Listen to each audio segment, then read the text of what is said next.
Hello dear students and welcome to Genesis. Well, this video is continuation of my lectures on the chapter 5 kingdom classification. Last class में we have already discussed the classification of plant kingdom.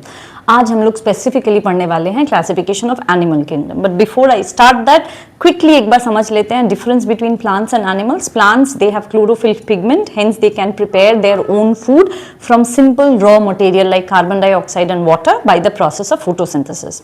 whereas in animals there is no concept of photosynthesis, so they directly or indirectly depend for their food on plants. इसके अलावा if you look at cellular level, then in case of a plant cell they have cell membrane and on top of that they have a cell wall made up of cellulose, whereas in case of animal kingdom the cells only have cell wall. हमने इसके पहले कुछ और kingdoms भी पढ़े थे like kingdom Monera, then kingdom protista, kingdom fungi. So I hope you have revised those areas and now we come to the last kingdom which is kingdom animalia. Kingdom animalia को पढ़ने के पहले हमें उसके classification को जरा समझना होगा because it's a diverse kingdom. बहुत सारे एनिमल्स हैं, बहुत अलग अलग तरह के एनिमल्स हैं, तो इन्हें पढ़ने के लिए इन्हें क्लासिफाई करना बहुत जरूरी है.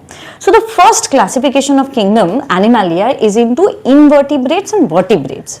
All those organisms जिनके पास बैकबोन नहीं होता है they are called invertebrates, and organisms with a proper backbone they are called vertebrates. We will discuss the difference between invertebrates and vertebrates too in this class. Invertebrates के अंदर there are total 8 phylum, 8 total है, and they are all phylum, right? Kingdom के बाद phylum आता है.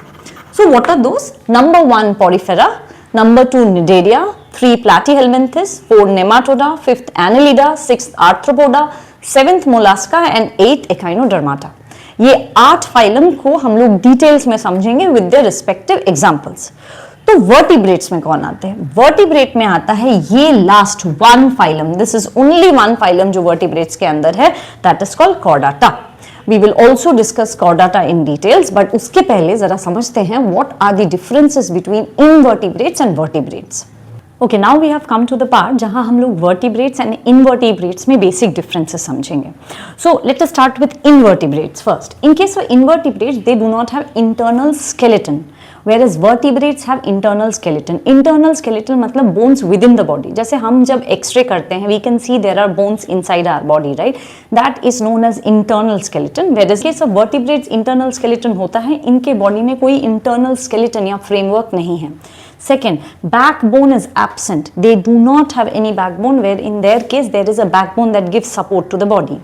Third, they do not have any tail, whereas in case of vertebrates we find tail. वो tail बाद में adult life में that may atrophy, but embryonic stage में एक tail दिखता है. Then is the heart. Location of the heart in case of invertebrate is on the dorsal side. So for example, अगर कोई अपने मुंह के बल पे बेड पे सोता है, then you will see that the location of the heart is towards the bed, right? So that is the ventral side of your body. Whereas in case of invertebrates, the heart is present on the dorsal side of the body. So in case of invertebrate, the heart is on dorsal side. In case of vertebrate, it is on the ventral side. Next important concept is nerve cord. Nerve cord किसे कहते हैं? Nerve cord basically it is a tuft of nerves. Now ये जो tuft of nerve है, इसका location in case of invertebrate and vertebrate vary करता है. In invertebrate it is ventral in position, नीचे की तरफ, and it is solid. Whereas in case of vertebrates it is dorsal in position. क्योंकि हमारा heart ventral area में occupied है, तो हमारा जो नर्व कॉर्ड है वो ऊपर की तरफ है, dorsal in position, and it is hollow. यही नर्व कॉर्ड later on हमारे में forms the brain and the spinal cord. Next is they have 3 or more pairs of limbs. मतलब इनके पास at least 6 to उससे ज्यादा limbs होते हैं. हमारे पास 2 pairs of limbs होते हैं. And the last point, the hemoglobin, if present in their case, it is dissolved in the blood. ये किसी particular cell के अंदर present नहीं है. Whereas in vertebrates, the hemoglobin is present inside the RBC. So अब हमें invertebrate और vertebrate का difference पता चल गया. Now let us quickly understand the classification of vertebrates. So the phylum Vertebrata is further divided into 5 classes. What are those? सबसे पहला Pisces. इसमें सारे fish आते हैं. इन 2 groups में divide किया गया है. If the internal skeleton of the fish is made up of cartilage, you know they are soft bones, then हम उन्हें cartilaginous fish कहते हैं. And if it is made up of bones, then we call them bony fish. Next is Amphibia. इसमें हम उन सारे organisms को रखते हैं who require both land and water for completion of their life cycle. Next, Reptilia. Under Reptilia we talk about all the organisms जो amphibian से terrestrial बने हैं, so that includes Reptilia, Aves birds हैं, and finally we talk about mammals which is Mammalia जो हम लोग हैं. We will study them in details, लेकिन अभी एक फाइनल क्लासिफिकेशन समझते हैं of the entire animal kingdom. Let us understand the absolute classification of animal kingdom. एक चीज याद रखना, we are going to study this in details, all of the phylum that we are discussing now. But right now what we are trying to do is we are trying to understand the classification so that हमें पढ़ने में आसानी हो. So the entire animal kingdom is divided into invertebrates and vertebrates depending upon the absence and presence of vertebral column. अगर vertebral column नहीं है, we call them invertebrates, but they are again divided on the basis of their cellularity. सेलुलैरिटी मतलब क्या इस organism में sales सिर्फ हैं, या ये सेल्स एक्यूमुलेट होकर टिश्यू बन चुके हैं, या वो टिश्यू से ऑर्गन्स एंड ऑर्गन सिस्टम बने हैं. When you look into evolution, organisms का जो डेवलपमेंट हुआ है वो सेलुलर लेवल से टिश्यू लेवल से ऑर्गन लेवल्स एंड ऑर्गन से ऑर्गन सिस्टम लेवल पे गया है. So that also is used for classification of organisms, क्योंकि कुछ ऑर्गेनिज्म ऐसे हैं जो अभी भी सिर्फ सेल से बने हैं, कुछ सिर्फ टिश्यू से बने हैं, और कुछ बहुत डेवलप कर गए हैं into organs and organ system. So the invertebrates are divided into cellular level, जिसके अंदर हम लोग पढ़ने वाले हैं पोरीफेरा. नेक्स्ट अगर टिश्यू लेवल है तो उसके अंदर हम लोग पढ़ेंगे cnidaria. And when we talk about organ and organ system, मतलब ये काफी डेवलप्ड है, वहां एक फर्दर क्राइटेरिया यूज किया जाता है इन्हें क्लासिफाई करने का, विच इज प्रेजेंस और एब्सेंस ऑफ सीलोम. सीलोम किसे कहा जाता है? Coelom is basically a body cavity. जब हम एम्ब्रायोनिक स्टेज में डेवलप करते हैं तो हमारे बॉडी में टोटल 3 जर्म लेयर्स हैं हमारे. So what are those? The inner one is called endoderm. Right after it is a layer which is known as the mesoderm, and after that is a layer which is known as the ectoderm.